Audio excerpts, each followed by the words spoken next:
selalu memutuskan segala sesuatunya itu kayak hubungan dengan dilema etika atau juga moral Bu. Banyak biasanya yang kasus-kasus yang Pian putuskan berhubungan dengan dilema etika itu dalam sekolah Bu. Nah, jadi ini tugas ulun PGP Bu lah di modul 3.1 tentang mengidentifikasi kasus-kasus yang merupakan dilema etika tadi. Ini untuk kebijakan-kebijakan gitu kan? Iya, untuk kebijakan-kebijakan Pian sebagai kepala sekolah. Jadi pertanyaannya Bu, bagaimana Ibu dapat mengidentifikasi kasus-kasus yang merupakan dilema etika atau bukan moral selama Pian menjabat sebagai kepala sekolah? Kalau itu berkenaan dengan aturan misalnya, Ibu ambil aja contoh misalnya guru, ini berhubungan dengan guru dulu nih, guru tidak ke siswa, sebenarnya ke siswa juga. Misalnya keterlambatan guru, datang hadir ke sekolah. Nah, sebenarnya secara yang biar doa tadi etikanya secara perasaan kadang-kadang ibu maklum misalnya si ini punya anak, tetapi ibu selalu maklum itu ada batas, bahasa ibu itu ada batasannya karena ini ada aturan. Nah akhirnya ibu sebenarnya mengidentifikasi paling menanyakan ke pribadi misalnya kenapa terlambat sama Sela tadi kasus Sela nih sama ibu lihat Sela tadi terlambatnya kok banyak, kalau ibu Sela kenapa untuk terlambat cuma 2 hari yang terlambat kalau Sela tadi kesini. Nah jadi ibu kalau ada apa-apa jangan tadi kesalahan ibu. Nah makanya kalau cara mengidentifikasi tadi yang berkenaan dengan dilema etika tadi itu biasanya ibu panggil orangnya kalau itu pengen ibu cross check gitu, ibu panggil orangnya.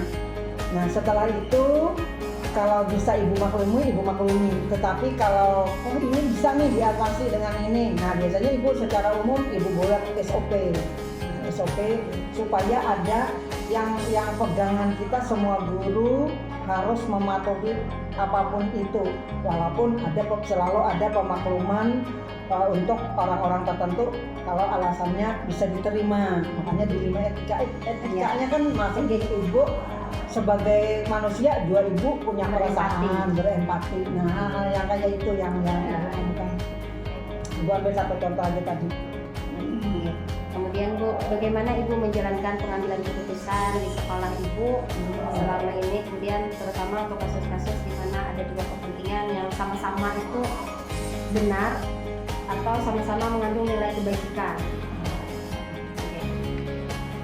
Ibaratnya ada kasus yang ini di sisi lain ini benar, tapi ini misalnya hendak ke sini ini benar juga, maksudnya Bu. Nah itu kayak apa Ibu cara menjalankan kalau itu berhubungannya selalu ibu sampaikan berhubungan dengan guru. Biasanya misalnya nih si guru A misalnya pengennya gini, ibu ambil contoh aja. Si guru A ini ada mengajar misalnya berapa jam. Kemudian yang kedua ternyata dia harus misalnya ada melaksanakan tugas luar bukan luar dari sekolah ya, kalau luar sekolah. Nah ibu sebagai kepala sekolah ibu panggil, kemudian kalau dia bisa, kadang-kadang kan ada di situ kalau di penilaian ibu ada yang kalimatnya itu lebih mementingkan kepentingan instansi rasanya dibandingkan dengan kepentingan pribadi. Nah itu ada penilaian ibu tuh. Nah kalau itu kepentingannya bisa diwakilkan dengan orang, ibu lebih mementingkan kewajiban dia di sekolah. Tapi kalau dia bisa bertanggung jawab, misalnya ibu udah ada yang menggantikan misalnya, oke ibu izinkan ya. Jadi hal-hal yang kayak itu dicari solusinya atau dipanggil ke ininya. Selama ini kan jarang juga terjadi seperti itu ya. Oke. Pertanyaan selanjutnya Bu, langkah-langkah atau prosedur seperti apa yang biasa Ibu lakukan selama ini? Prosedur langkah-langkahnya itu setiap langkah yang diambil pasti ada pertimbangan. Nah, pasti ada pertimbangan. Jadi biasanya kalau ibu tuh misalnya kalau untuk menentukan kebijakan apa aja, kebijakan yang berhubungan entah itu dengan guru, entah itu dengan siswa, biasanya ibu diskusi dengan Bu Ambar misalnya sebagai kurikulum atau siapapun guru yang bisa ibu ajak diskusi. Kemudian kami biasanya mencari plusnya seperti apa, minusnya kayak apa, atau positifnya kayak apa, negatifnya kayak apa. Nah, kalau itu memang pertimbangannya, oh ini walaupun banyak negatif, lebih banyak positifnya, lebih kecil positifnya dibandingkan negatif, kayak apa ya kalimatnya? Bukan negatif, lebih banyak manfaatnya dibandingkan dengan bukan tidak bermanfaat, tetapi kurang-kurang ini. Nah, walaupun mungkin kurangnya ini lebih banyak, kalau itu dijalankan dengan komitmen yang baik, ibu akan ambil yang ini. Artinya dengan pertimbangan, bukan ibu memutuskan sendiri. Jadi langkah-langkahnya kalau ibu Alfi menyampaikan apa langkah-langkahnya, ibu tidak memutuskan suatu kebijakan yang berhubungan dengan dilema etika ini dengan sendiri. Biasanya selalu ibu ajak tim manajemen, entah itu Bu Ambar, entah itu Pak Wahid, entah itu Pak Badri, entah itu Bu Yulita dulu. Nah, karena Pak Putra kan yang baru. Nah, selalu ibu konsultasi, kami berdiskusi mengenai plus minusnya atau manfaat atau tidak bermanfaat. Contohnya aja kasus Pak Iwan. Kasus Pak Iwan itu ibu tidak memutuskan sendiri dengan ujuk-ujuk. Misalnya kenapa Pak Iwan tidak diberi jam, itu panjang tuh prosesnya. Akhirnya kami putuskan dengan ibu berdiskusi dengan terutama tim manajemen. Akhirnya kami putuskan Pak Iwan tidak diberi jam. Hal-hal kayak itu jadi tidak ibu putuskan sendiri. Ya, jadi berkolaborasi dengan tim manajemen yang lainnya.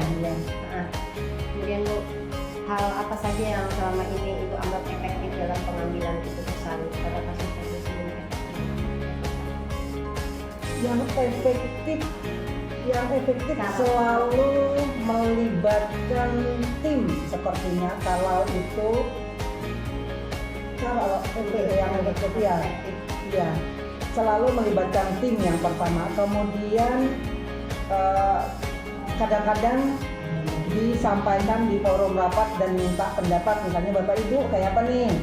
Kalau itu menurut Ibu ini perlu dibicarakan dan tidak bisa Ibu memutuskan sendiri. Tapi ada kadang-kadang yang Ibu putuskan sendiri. Misalnya, oh ini udah nggak bisa lagi dilempar ke forum pun misalnya nggak ada juga nih, harus diputuskan sendiri. Nah, kasus ya sebenarnya banyak kasus misalnya orang yang kasus semalam yang di luar misalnya itu Ibu ada tangganya yang kayak itu buat yang jadi didiskusikan ya Bu ya. Ada ya kalau ada keputusan mungkin agak sulit menurut Ibu. Iya. Jadi Ibu berkolaborasi atau minta pendapat dari rekan-rekan yang lain. Iya, bisa dengan tim manajemen, bisa di forum guru atau rapat atau kadang-kadang kan Ibu kumpulkan. Kemudian Bu, hal apa saja yang selama ini merupakan tantangan selama Ibu jadi kepala sekolah dalam mengambil keputusan pada kasus-kasus di rumah kayaknya banyak banget tantangannya. Tantangan sebenarnya banyak karena selalu yang dilema etika ini kadang-kadang membutuhkan kebijakan ibu sebagai kepala sekolah, dan kebijakan itu pasti kadang-kadang menyalahi aturan nih, aturannya misalnya ini jam kerja ini. Nah, ada kebijakan, jadi ada kebijakan, ada apa istilahnya pemakluman. Nah, tantangannya yang pertama biasanya untuk membuat kebijakan pasti ada yang pro kontra. Jadi ibu selalu berprinsip bahwa kalau itu kebijakan ini untuk kebaikan semua dan untuk kebaikan sekolah di masa yang akan datang, tetap ibu ambil sebesar apapun tantangannya. Dalam hal ini yang pro kontra, yang pro kontra. Kemudian yang kedua, Tantangannya ibu juga sebagai manusia biasa, ya tadi punya hati. Kadang-kadang ada kebijakan yang tidak sesuai dengan kata hati nurani, tapi tetap ibu ambil, ada ya, tapi tetap ibu ambil ya. Walaupun kadang-kadang sudah maklumi aja, udah ibu maklumi ya. Jadi pertama tantangannya, setiap kebijakan itu pasti ada pro yang kontra, apalagi dengan yang dilema etika tadi, dilema etika. Kemudian yang kedua, harus dengan legowo, bahasa ibu tuh bekalah, walaupun hati nurani misalnya bertentangan, ya tidak bertentangan, tapi harus dikerjakan. Itu tantangannya mungkin dari dalam dan dari luar, ya, dari luar, faktor eksternal dan faktor internalnya gitu.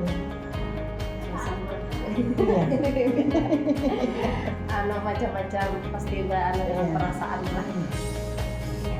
Kemudian Bu, apakah ibu memiliki sebuah tata krama atau jadwal tertentu dalam sebuah penyelesaian kasus dilema etika? Apakah ibu langsung menyelesaikan di tempat misalnya, atau memiliki sebuah jadwal untuk menyelesaikannya, bentuk atau prosedur seperti apa yang biasanya ibu jalankan?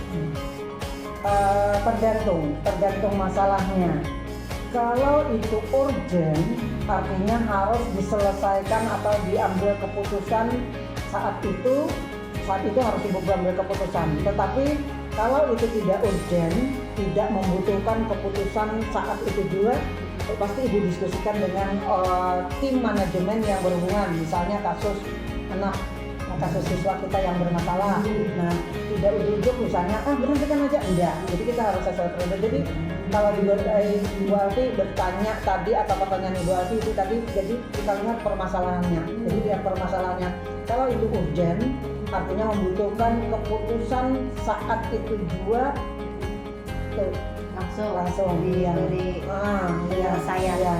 Tetapi kalau tidak, berarti kita harus cross check misalnya ke orangnya yang bermasalah, kemudian keputusannya juga melibatkan tim manajemen, atau kalau perlu misalnya kalau berhubungan dengan siswa, panggil wali kelasnya, panggil orang tuanya, yang harus seperti itu ya, sesuai prosedur yang ada di tempat kita. Ya. Masih ada juga pertanyaan Ibu. Kok banyak benar lah. Adakah seseorang atau faktor-faktor apa yang selama ini mempermudah atau membantu Ibu dalam pengambilan keputusan dalam kasus-kasus dilema etika? Yang pertama, memang jujur tim manajemen pada saat ini selalu membantu, terutama Ibu Ambar biasanya, Roka Kurikulum, Pak Wahid biasanya selalu memberi masukan.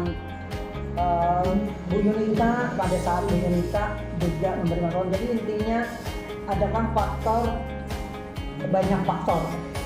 Kemudian banyak guru-guru yang Ibu ajak juga diskusi dalam hal dilema etika. Pak Miftah biasanya Ibu ajak juga, Pak Miftah, Pak Choi, Pak Wahid, Bu Ambar. Jadi mereka yang Ibu nilai bisa memberikan masukan terhadap permasalahan yang kadang Ibu bukan tidak berani, agak ragu untuk memutuskan sendiri. Misalnya Ibu telepon atau Ibu ajak ke sini, ini permasalahannya ini. Terus dia harus sama berarti dia datang kamu takut bukan dia apa? Dia Bu ini sampai selesai. Jadi intinya pertanyaan Ibu Alfi, adakah orang yang bisa diajak berdiskusi atau untuk membantu memecahkan masalah, terutama berhubungan dengan dilema etika, ya, terutama tim manajemen dan guru-guru tertentu yang Ibu anggap mampu memberikan masukan kepada Ibu plus minusnya, ya. Karena kan kalau misalnya kita menindak itu sendiri, kadang-kadang kalau tidak sama persepsi dengan yang lain yang kita percaya itu, makanya harus minta bantuan dari rekan-rekan yang tim tadi. Nah, dan Bu, dari semua hal yang telah disampaikan, pembelajaran apa yang dapat Ibu petik misalnya dari pengalaman Ibu mengambil keputusan dilema etika? Refleksinya pertama, kekurangan Ibu kadang-kadang tidak mampu mengendalikan diri dalam keadaan kaget baca ibu nih, kok tiba-tiba seperti ini, bisa kayak itu Pi. Ya itu. Tapi hal yang itu yang pertama, kekurangan ibu, maksud ibu. Tapi yang sering ibu jalankan adalah selalu ibu berdiskusi tadi. Jadi mengajak kolaborasi, mengajak diskusi dengan tim manajemen ataupun guru-guru tertentu, kembali ke guru-guru tertentu yang ibu ajak diskusi untuk menyelesaikan atau mengambil keputusan yang berhubungan dengan dinamika yang terjadi di sekolah kita. Iya, jadi kita lihat permasalahannya dulu. Ya ibu sambil makan bang, ini mau lah dialog ibu belum menilai hubungannya sama awak buat ibu seorang.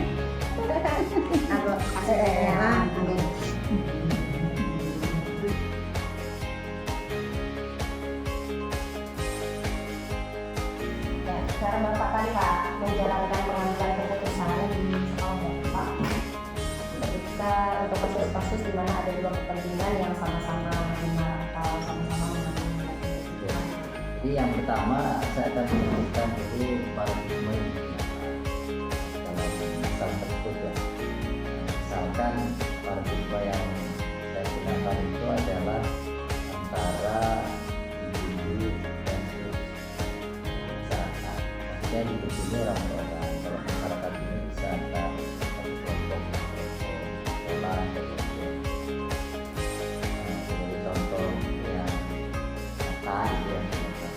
Misalkan di sekolah saya ada masalah terkait dengan politik misalkan ya, itu ada masalah terkait dengan kesehatan dan diharuskan dokter yang dirawat. Kemudian dalam hal ini kan aku bisa tes melaksanakan dengan jadwal yang bersangkutan. Di sisi lain artinya kalau yang dalam komunitas kan kelompok siswa dalam hal ini sekolah kan akan mengamalkan itu dilema yang sama-sama benar ya. Artinya di satu sisi kesehatan sangat penting, di sisi yang lain pelayanan yang diberikan oleh itu yang paradigma itu yang ketika paradigma itu sudah saya buang, ini penting karena paradigma ini akan berkaitan dengan kehidupan yang kita pakai. Jadi kalau paradigmanya sudah tepat di awal, maka saya berikutnya ke prinsip ya. Prinsip pengambilan keputusan tadi misalkan saya menetapkan bahwa paradigma yang saya pakai adalah itu lawan masyarakat ya. Artinya prinsip yang akan saya gunakan itu kan kalau kita mengenal ada tiga ya, ada distinktif, ada distinktif, kemudian ada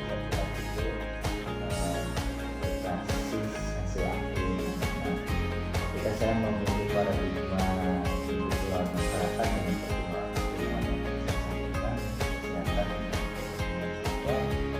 yang saya pakai itu adalah distinktif prinsipnya ya. Kenapa saya pakai distinktif? Karena secara distinktif bisa PNS itu dimanapun berada ya aturannya seperti itu pasti ya. Kalau masuk kerja ya dan sampai kemudian harus ada apa bisa kita pakai dulu selesai persoalan. Kemudian sisi yang lain kita punya harapan juga bahwa yang bersangkutan bisa menjalankan ya. Saya pilih teknis. Kalau teknis ini lebih ke arah rasa empati ya, kemudian kemanusiaan. Sisi kemanusiaan di sana itu digunakan dalam artian ya pasti ada yang dibutuhkan, cuma dari skala prioritas bisa ditekan. Kepentingan siswa itu walaupun terhambat tapi tidak terbesar.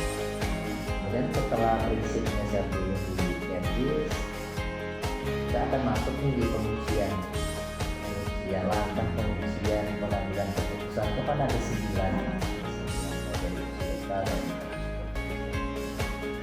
lokal ini saya akan ngecek apakah keputusan yang direncanakan saya ambil itu secara hukum tentang tidak.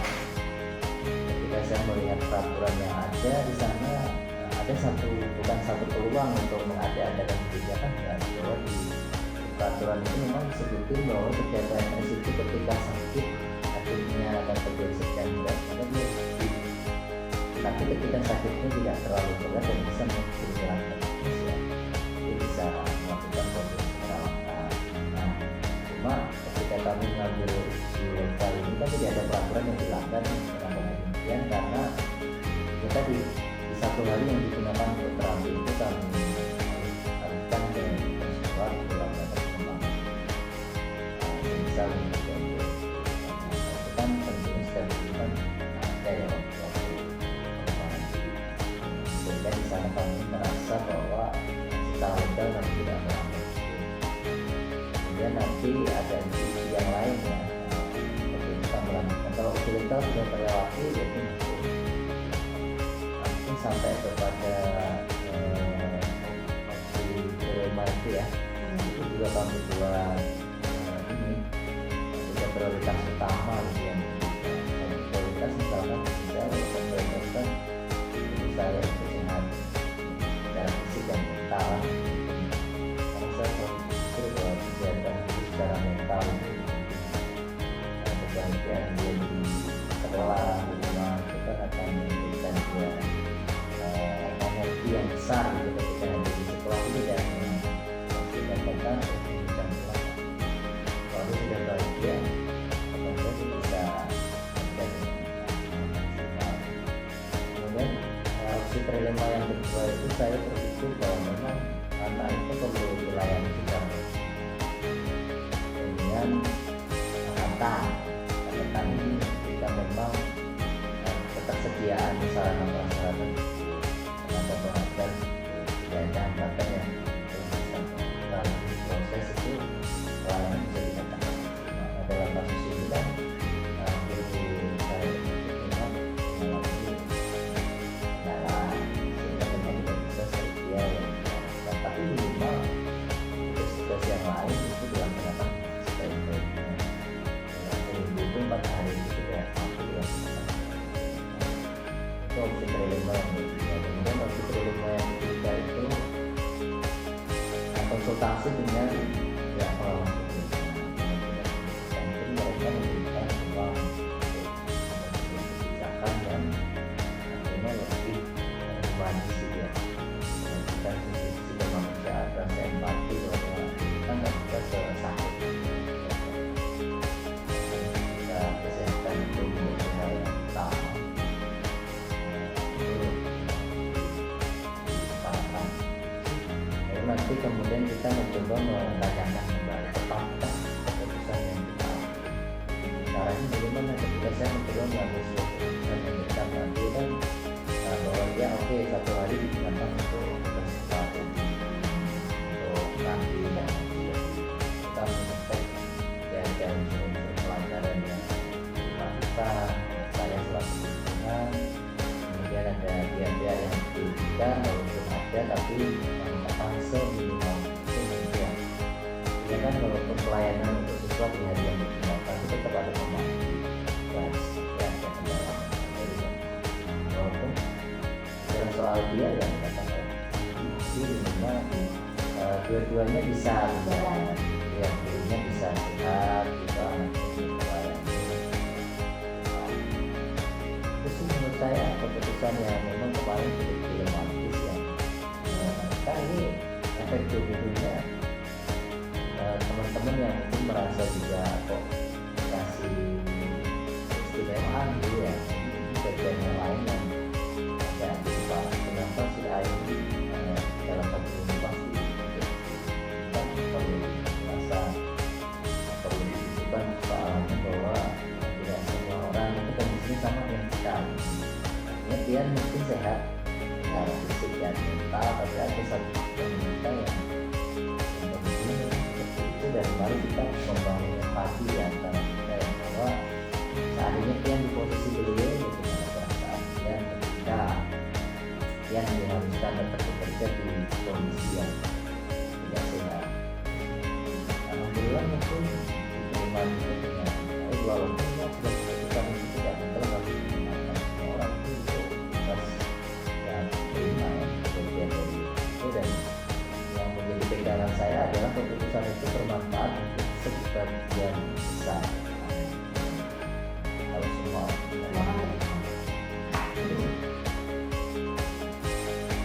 dari ya,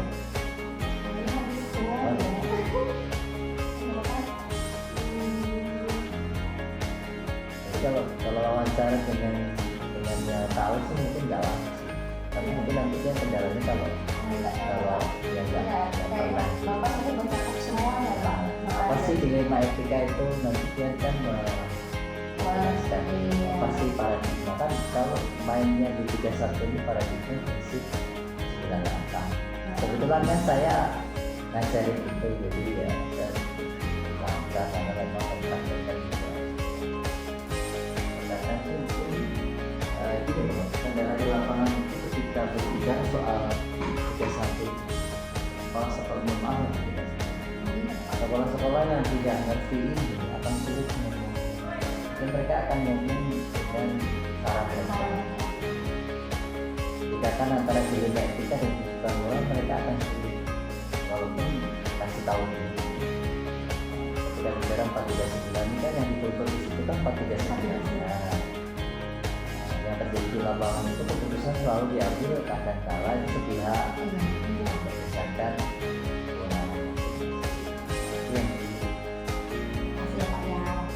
Bapak sudah menjawab.